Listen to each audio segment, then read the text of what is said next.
ప్రతి గ్రామానికి పంచాయతీకి దేశభక్తి ఇక్కడి నుంచే రావాలి, బయటికి దేశభక్తి ఇక్కడి నుంచే ఉబ్బకాలి.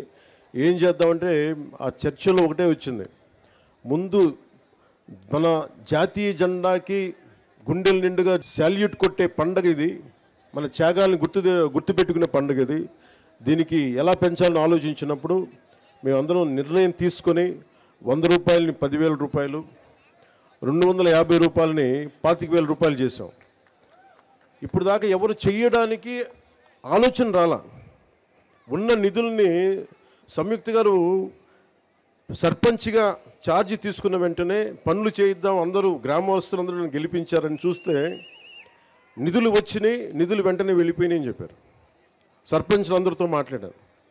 మేము రాజకీయాలకు అతీతంగా చేస్తాం అని చెప్పడానికి ఒకటే ఒక కారణం ఏంటంటే 13,326 పంచాయతీల్లో తెలుగుదేశం సర్పంచులు కానీ జనసేన సర్పంచులు కానీ అందరూ కలిపితే 3వ వంతు ఉంటే ఎక్కువ.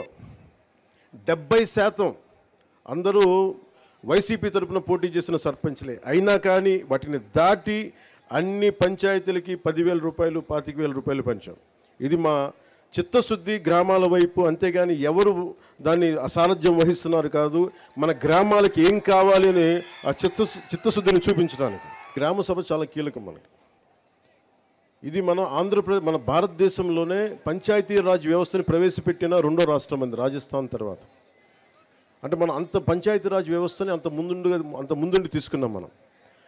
గత ప్రభుత్వంలో అలాంటి పంచాయతీరాజ్ వ్యవస్థని ఎంత బలోపేతం చేయొచ్చో అంత బలోపేతం చేయొచ్చు.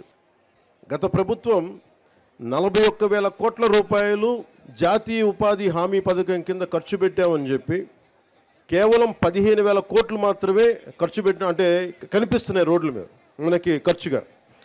రోడ్లు కానీ సగటు మనకి అవసరాలు కానీ మౌలిక అవసరాలు కానీ ఏమీ చేయలేకపోయారు. ఈ మిగతా 25,000 కోట్లు ఏమైపోయినాయో ఎట్లా వెళ్ళిపోయినాయో ఎవరికీ తెలియదు.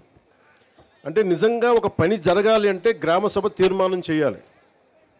పంచాయతీ రాజ్ వ్యవస్థని బలోపేతం చేయడానికి ఇది ఆంధ్రప్రదేశ్కి కాదు భారతదేశానికే వెన్నెముక పంచాయతీ రాజ్ వ్యవస్థ. అందరూ నన్ను హోమ్ తీసుకోమని ఒకటే కోరుకున్నా. నేను అన్నా హజార్ అంటే పడి చచ్చిపోయాను చిన్నప్పుడు. మీకు తెలుసు చిరంజీవి గారి సినిమా రుద్రవేణి సినిమా కూడా ఉంటుంది. అది అన్నా హజారే గారి ప్రేరణతో తీసింది.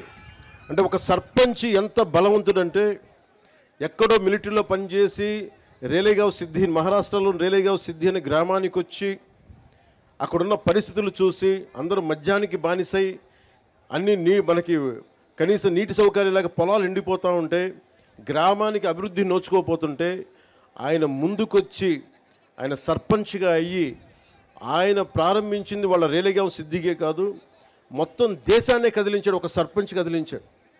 అది కూర్చోబెట్టి లోక్పాల్ బిల్లు కానీ ఈ రోజున సమాచార హక్కు చట్టం కానీ ఇవన్నీ ఆయన నాయకత్వంలో జరిగినాయి. అంటే ఒక సర్పంచ్ తలుచుకుంటే దేశాన్ని కదిలించగలిగే శక్తి ఉందనేది మన గ్రామాలు చూపించినాయి. అలాంటి 13,326 పంచాయతీలు కనుక బలపడితే, బలోపేతం అయితే, నిజంగా అభివృద్ధి దిశ వైపు వెళ్తే, మనందరం ఐక్యతగా ఉంటే ఆంధ్రప్రదేశ్కి ఎన్ని లక్షల కోట్లు వీళ్ళు అప్పు చేసిన అప్పులను తీర్చేయగలం. మనకు అంత శక్తి సమర్థత మనకు ఉంది.